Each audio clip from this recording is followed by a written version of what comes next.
pessoal, tudo bem com vocês? O ministro Luiz Roberto Barroso, presidente do Supremo Tribunal Federal, decidiu adiar o julgamento do recurso apresentado pelo Instituto Nacional do Seguro Social, INSS, contra a decisão que considerou a revisão da vida toda constitucional. Isto permitiria aos aposentados escolherem a maneira mais vantajosa de calcular os seus benefícios. Neste vídeo, eu trouxe uma parte do pronunciamento do ministro Flávio Dino acerca deste processo de recálculo em aposentadorias, para que você fique ciente sobre o que o ministro alegou durante o julgamento do processo. Confiram agora o que foi dito por ele. A partir de uma indagação.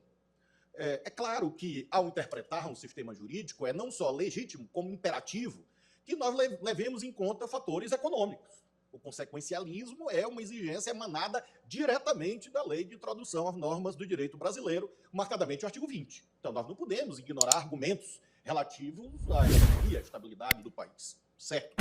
Por outro lado, é claro, num texto bastante e de todos conhecido, artigo 5º da Lei de Introdução às Normas do Direito Brasileiro, os julgadores devem obrigatoriamente observar os fins sociais a que as leis se destinam. Então, é claro que nós temos que cotejar uma leitura jurídica com fatores atinentes a aspectos que poderiam ser vistos inicialmente como extrajurídicos, mas não o são. Ocorre que há uma fronteira, há um limite. O limite é dado pelo direito. Nós devemos levar em conta, claro, esses argumentos, desde que sejam compatíveis com critérios teóricos, científicos, que nós devemos zelar. E é assim que eu enxergo essa polêmica. Portanto, eu não vou aqui despender considerações sobre se isto é bom ou ruim para tais ou quais segmentos, ou se isso é bom ou ruim para o sistema de seguridade, etc. Eu analiso o tema jurídico tal como ele está posto. Nós tivemos uma lei. Esta lei, a 9876, alterou um regime jurídico. Ora, é de boa técnica que, ao alterar um regime jurídico, haja, quem sabe, uma transição, regras de transição, para sair de um regime jurídico e entrarmos no outro.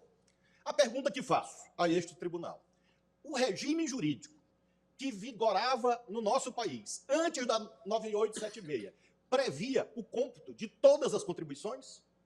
Não. Tal nunca ocorreu no nosso país. Desde a Lei Eloy Chaves de 1923, que inaugura o sistema previdenciário no nosso país. Quando nós lá consultamos, nós vamos ver que ali já havia o afastamento dessa ideia que levasse em conta a vida toda. 5 anos.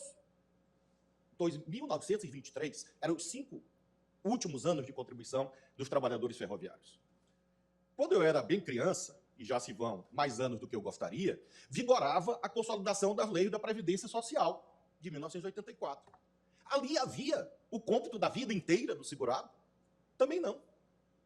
Na Constituição de 1988, primitivamente, do texto originário, havia o cômputo da vida inteira? Não.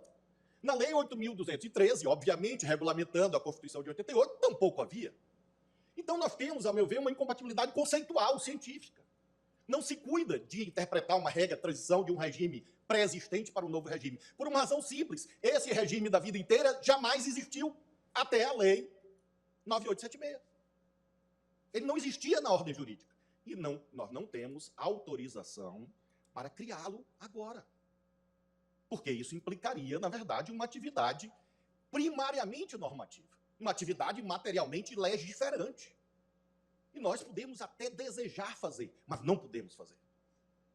Nós somos supremos, no limite da competência, jamais fora dela.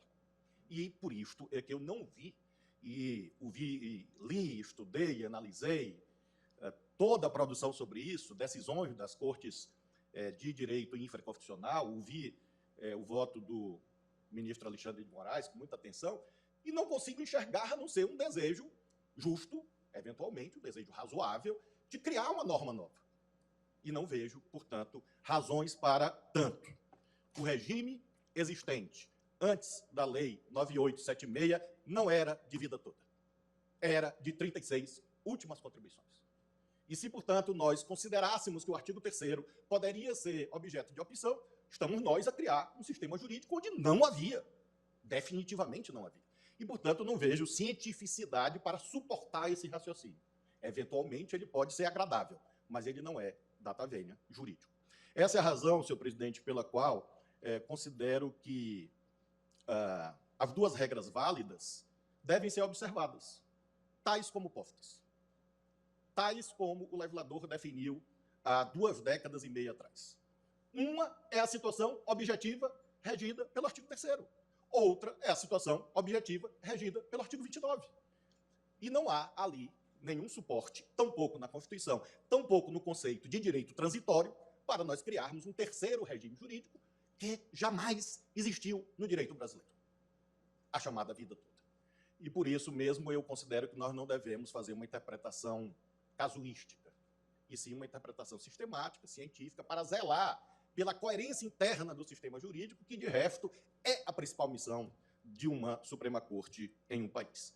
Por isso, senhor presidente, pedindo, claro, todas as vênias a quem, neste plenário e fora dele, pensam de modo diverso, eu acompanho o voto do ministro Zanin, no sentido de que nós devemos julgar improcedente e, ao mesmo tempo, expungir essa aparente dúvida, para mim inexistente, com a fixação da interpretação proposta por Sua Excelência. É o meu voto, senhor presidente. Viram só, pessoal? Bom, isto era tudo o que eu tinha para compartilhar com vocês. No mais, eu gostaria de agradecer a sua atenção. Eu espero ter tirado todas as suas dúvidas, mas caso ainda tenha ficado com alguma, pode deixar nos comentários que responderemos nos próximos vídeos as perguntas mais comuns, ok? Gostaria de pedir também para que você não se esqueça de deixar o seu like neste vídeo, se inscrever aqui no nosso canal, de ativar o sininho de notificações e de compartilhar o nosso conteúdo com os seus amigos, pois isso é muito importante para o crescimento do nosso canal. Desejo a todos uma excelente terça-feira, aguardo por vocês em nossos próximos vídeos. Um grande abraço e tchau, tchau!